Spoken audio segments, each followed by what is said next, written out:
Alright, I want to make a quick review for you so that you could kind of see where you want to go going forward from this point. I've researched the relevant regulations that are going to be involved if we want to convert this from your property, which is down here. If we want to convert that from MR5 to mixed multifamily, and that's what it will require, to my understanding, for anything above 3 family. I'll get to that in a minute. There's some buildings along Park Avenue that I can't imagine are not at least 4 family, 1 or 2 anyway. But I'll get to that in a minute. For now, we're talking about trying to have your property rezoned to mixed multifamily. And this is just a more broad overview map, so you could see where the mixed multifamily actually exists now. And I was rather surprised that there was this is campus institutional down through here, of course, and open space, but the relevant pieces is mixed multifamily, and you can see that they're east of Wayne Avenue and north of Buckeye Street, north of 35, which runs through here. So yeah, not much mixed multifamily work will be cut out for us to try to accomplish anything beyond 3 family in this building. Shown down here, this is a historic district, so they've got to be on board, as well as the plan board of the city, to add a little multifamily piece in here. And that goes not just for a 9 unit, but that goes for anything above a 3 unit in the single structure. But I have reviewed all of these regulations, and when I came down there and I took some dimensions back in the parking lot, it was kind of irresistible. I wanted to at least see, well, where can we even think about going in terms of the structure itself. Reviewing the neighborhood, because once I found out that, wow, there's no mixed multifamily down everywhere in here. And I researched up these structures down through here. This is single family, 1, 2, 3 single family homes. A couple doubles up through here. And these are listed as 3 family, these 2 here. So they get away. But no, this is a church. So yeah, there's no mixed multifamily, or apparently, allegedly. This building here looks awful big. But it's as big as some of these single families, so that's immaterial, I suppose. In any event, anything above 3 family is going to require going through the plan board and the South Park people, I presume the South Park people, and then Landmarks Commission. So a number of committees that this will have to be gone through, and how to get them to welcome it will be certainly the uphill battle, I would think. So ignore this. That was just when I was looking for those 3 families. Your building is here, and I'll try to get through this review as quickly as I can. And you'll be able to go back and relook at it again. First of all, this is your lot, the 70 by 126.2.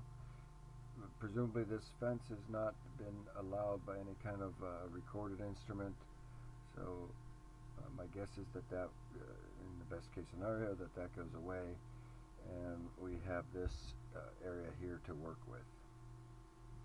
Because all of the structures, anything above 3 family has parking requirements, period. So we had to see, I wanted to investigate that. This was a quick thing I put together, and this was based on research, and these are acceptable sources for parking lot design. My first one, this one back here, before I actually, the building, anything above 4 family and more will require ADA. Everything on the first floor will have to be Type B units, which is not that big of a challenge, but it is a fact. And you'll have to have access route from the parking to this, as well as you have to have a handicapped space, a van handicap space. But this was actually before I did any of that research on this, and was just seeing how many cars can you fit in this lot reasonably, and I used that as my research in just turning circles, etc. Okay, right, I had put the parking lot together before I did the rest of the research with regard to the ADA requirements, and this parking lot was just based on clearances, as you can see from here. And I'm using, for this parking lot design, I'm using this bottom kind of rubric here. And so this is your 17.9, 16.0, and 13.7 aisle, which would be functional and would do what was required. But when you get to the real requirements of the city, this is from the City of Dayton zoning code. When you're at a 60-degree angle, which is what we are, they want the stall depth, well, actually the important part is they want an 18-foot long parking spot, and they want it to be 8.5 feet wide. So going from that, then in addition, parallel parking spaces need to be 10 feet wide and 22 feet long.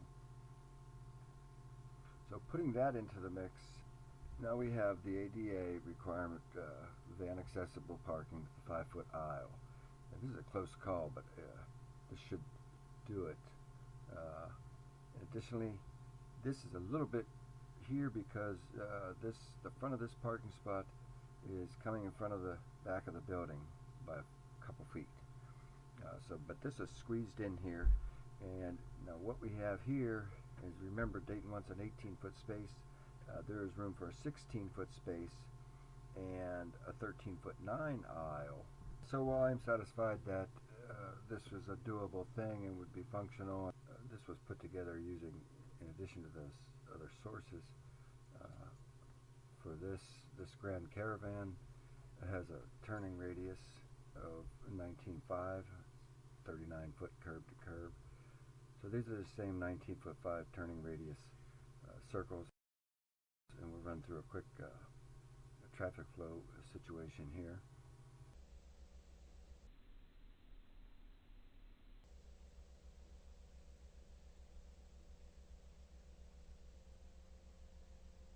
And as you can see, larger vehicles than the Grand Caravan can apparently navigate through this parking lot. And this is turning radiuses of cement truck, turning radius and track, and probably going to take a skilled driver, but there it is. So yeah, subject to their requirements and whatever the engineer puts forth with regard to the whole thing, maybe this can work and meet all the other requirements in terms of traffic flow. If the city is, if they're rigid about having to comply with that parking regulation, 8.5 foot wide space and 18-foot long space, this isn't going to work. So I endeavored next to see if what would work if it was rigidly applied, if that particular regulation was rigidly applied. If it were not, and if the engineer seems to agree, 6 places is the max without asking for a variance coming in front of this line. And we'll review this as quickly as I can at the end as well. So the next, the only thing you can do is go to 45-degree angle parking. You definitely lose a place, a parking spot right away going to this. These numbers reference file names if you want to communicate any particular part of this film back to me or whatever, any feedback. This was the next development based upon the city's 8.5 foot wide space oriented at a 45-degree angle, and because at that point they allow you a 13.5 aisle when it's at a 45-degree angle, down from an 18-foot aisle at 60-degree angle. But we're still not there because they want an 8.5 foot wide space, which these all are, and the parallel parking has now been stretched from 10 foot to 20, or out to 10 foot and 22 feet long. But our parking space is still meeting that 13.5 aisle requirement. Our parking space is still only 7'1". Now, the only way I would see around that particular issue is to somehow get these stairs, all of this structure would stay, these stairs must stay, we're not going to rebuild that, but perhaps some sort of access can be made here and you could pick up this 3-foot wide area. And I don't want to get too involved. It was hard not to continue along and see what where there was any wiggle room anywhere for this. The alternative to seeing if the city will live with a 17-foot one space, especially in this low use, they have the same requirements regardless if it's retail with a level of service of A, where people are coming have no idea what they're doing, and a level of service D, where it's an apartment building like this, where everyone's familiar and knows what's happening. But the alternative to asking them to accept a 17-foot one space is to shrink the aisle down to 12 at 9, give them the 18-foot space, and bring the aisle down to 12 foot 9. One of those two may be acceptable to them. It certainly is, I think, in keeping with the spirit and intent of the regulations. And this is if they're on board in the first place with converting this to anything above a 3-family. As you can see, moving along here, as you can see, 1, 2, 3, 4, 5 spaces. And we'll get to the requirements, the parking requirements here in a moment. Not to make it a cliffhanger, but this is just the way I approached it. So if you add spaces, and there's a million regulations that are going to govern this sort of a thing, but just to add spaces and just to be thorough, or to not be remiss. So we add a single space here, and then you're at 1, 2, 3, 4, 5, 6. Add the maximum space that you could get on there, and this would require at the end we'll review, but this would require several forbearances, to say the least. But on that lot, without acquiring any additional land, you get a maximum of 8 spaces. This brings us to the city's requirement for multifamily, anything above 3-family, and for their parking. There are a number of things. One of the regulations is if you're changing use and the new use requires more parking than the old use, and this is my understanding of the code. And by the way, I have not spoke with anyone at the city with regard to this structure, or really any of this yet, pending some feedback on where you want to go, if at all, forward. If you're converting use, my understanding, if you're converting use, you can take 80% of the requirement. The requirement is 1.5 cars per unit. Then you can times that by 80%. I'm assuming that the multiplication of 80% happens before the roundup. You also round up all figures. If it happens after the roundup, if the roundup happens twice, these numbers change accordingly. For the purpose of this film, we're going to use these here, and you can see these are the number of spaces ultimately required after all the math has been done. And when we go back here, you see even a 4-unit requires 5 spaces. A 5-unit requires 6. And the building, if it were not going to be the 9-unit, and I don't know how it can be without acquiring additional parking. And you are allowed to have, remote parking if it's within 800 feet of the building. And I don't know how all that math works out on your end. But this is why I wanted to make this film before we went much further forward. 9 units, 8 units, 7 units, and the number of parking places required. And now I believe this is probably the most sensible way. Yeah. Now we'll make a review, keeping in mind, and actually I think this thing actually tabulates this for you. So these were the sorts of arrangements we were going to try to maybe happen. Okay, this was the best case scenario where this is an alternative engineered plan because it's not according to the letter of the zoning code, but it is, I feel, good enough design. And even with that, 1, 2, 3, 6 spaces, which means 5 units. So the next thing, this only has 5. The max number of units you can have is 4 because it has parking for 5 vehicles. These parking places are the closest we come to complying with all the city's regulations and not having to ask them for anything except a little bit of length here or a little bit of aisle width or some combination of the two.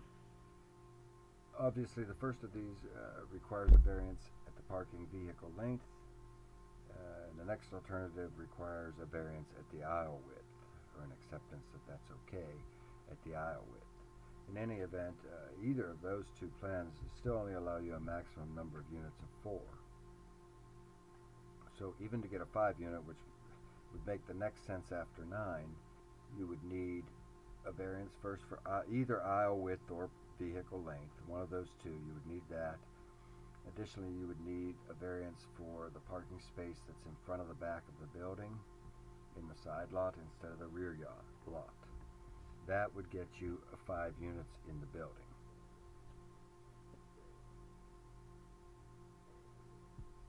I don't think that's going to happen. It would allow you to put 6 units in the building. The city would have to be really on board. We would have to be really creating something here, I think, for that ever to happen. Because I think that, a lot of those South Park residents and owners are going to show up at any kind of hearing for anything that we want to do there that's going to require any permissions. Finally, when you, remember, all of these parking lots, these hypothetical parking lots, are run right up to the fence. And I don't want to get too involved, but if they are going to, the zoning administrator could give you some slack on this, but at this point it looks like they're going to want a curb all the way around, that an 18-inch deep curb all the way around this parking lot, and of course typical good parking lot drainage, etc. But that is one of the requirements, is a full curb everywhere all along these driving paths.